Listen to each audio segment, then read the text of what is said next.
আসসালামু আলাইকুম এভরিওয়ান। আমাদের কিছু বদ অভ্যাস আছে। আমরা মোবাইল, রাস্তাঘাটে ইউজ করি। এমনভাবে ইউজ করি যে আশেপাশে কোনো গাড়ি আসছে কিনা তা আমাদের কোনো খেয়াল থাকে না। আজকে আমি আপনাকে দেখাবো কিভাবে আপনাকে মোবাইলেই সেভ করবে বিভিন্ন রকম দুর্ঘটনা থেকে। চলুন কথা না বাড়িয়ে শুরু করা যাক। ১ম আমরা সেটিংসে যাবো।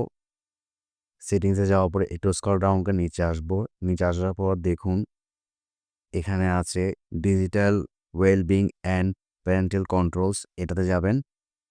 এটাতে যাওয়ার পর একটু নিচে আসবেন। নিচে আসার পর দেখুন এখানে আছে হেডস আপ এটাতে যাবেন। এটাতে যাওয়ার পর এটা নেক্সট দিবেন। নেক্সট দেওয়ার পর আবার নেক্সট দিবেন। নেক্সট দেওয়ার পর ডান করে দিবেন। ডান করে দিলে কি হবে? হঠাৎ করে আপনার সামনে কোনো গাড়ি চলে আসলে আপনি খুব সহজে জানতে পারবেন মোবাইলের মাধ্যমে যে আপনি এখন ডেঞ্জার জোনে আছেন।